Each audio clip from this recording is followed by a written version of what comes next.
All right.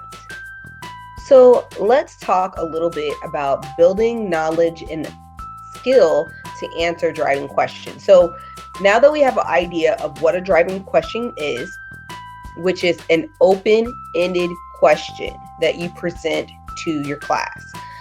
How do you begin this conversation? I know a lot of you are probably like, how do we do this with preschoolers? It's not going to work. As you guys go through the training, you're going to see a lot of examples of how educators are using project-based learning in their classroom. You're going to be able to use some of this on different spectrums depending on what's developmentally appropriate for the age group that you work with. I think it's a really great process to start this even when kids are in the infant room, to ask them open-ended questions and allow their motions to actually answer the question.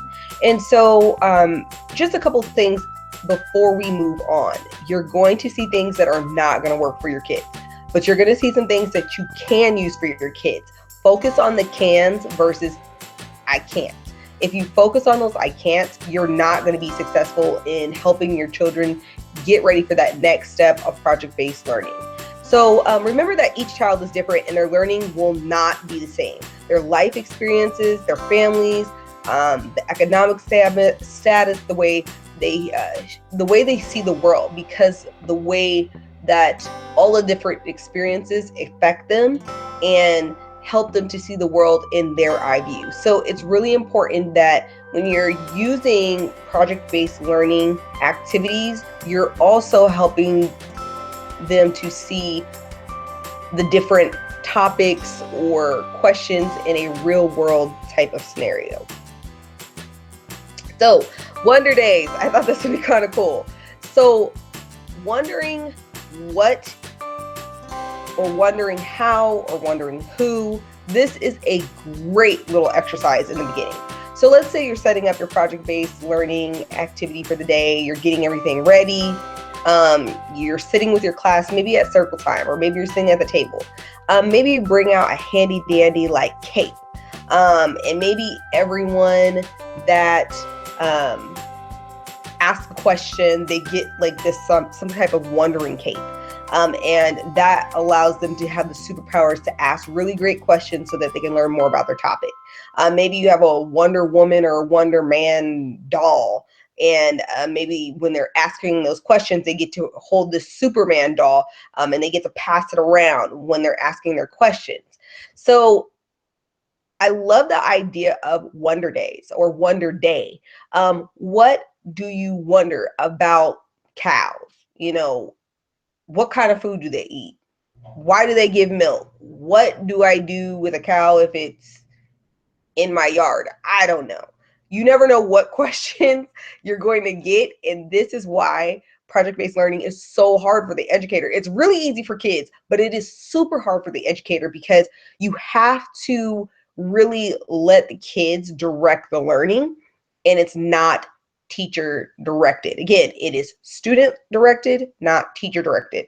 And there are times where you find yourself not knowing the answer. I don't want you to focus so much on having the answer as I want you to focus on setting up the classroom. So I wanted to take out some little pieces so that you can kind of have an idea of what it may look like if you want to set your classroom up.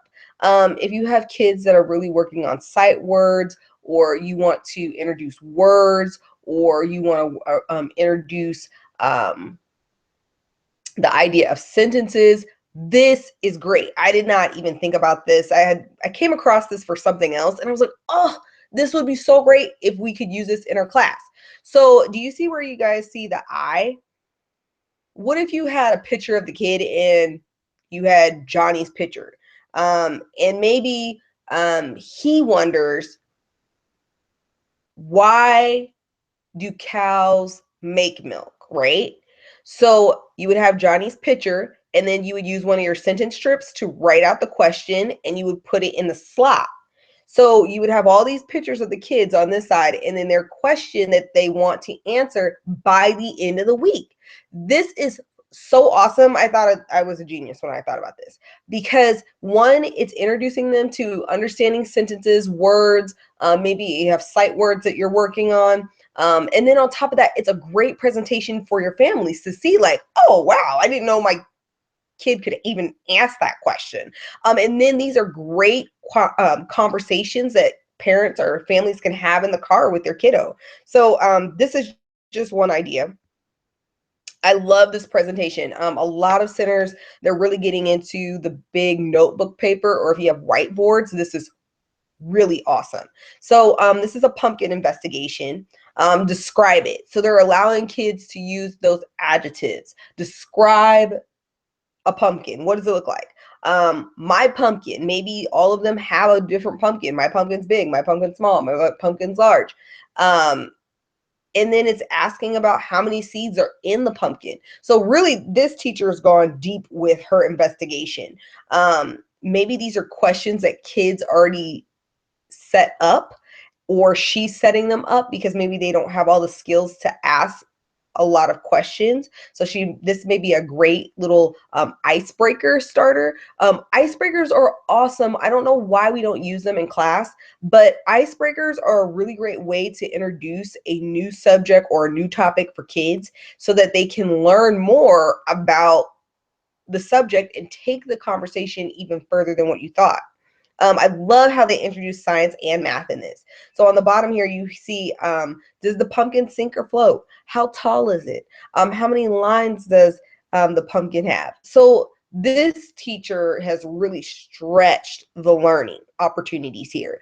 And remember, there are going to be times where you have your kids, they're really going to want to be involved with certain things. And then there's some kids that are not going to want to be involved, but they may be interested in other areas. This is where I think centers are extremely important, and this is why we have to be mindful on how we set our centers up.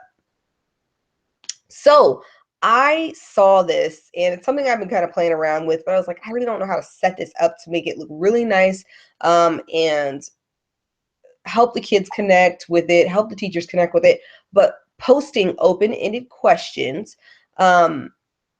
This is not a real open-ended question, but I want you to kind of get the principle of it, you guys. So having a question in each center that the educator can go back to build a conversation about that area. So a lot of times what we go into is, I call it the hall monitor kind of feel, where we're just monitoring what the kids are doing versus actually going into the learning centers and engaging with them. Asking them simple questions of which objects roll down the ramp. So, for them to have to pick those up and actually explore them with you while you're spending that 5 or 2 minutes in that little center before moving on to the next center to kind of just monitor and see what's going on and helping that child with the learning opportunities there. These will help us refocus. A lot of times we will put a bunch of new stuff out and we will not allow children to have the opportunity to understand how these things work within the centers. This reminds us again to go back to the fundamentals of just spending that time with them, getting that one-on-one with them, and giving them the opportunity to learn something new.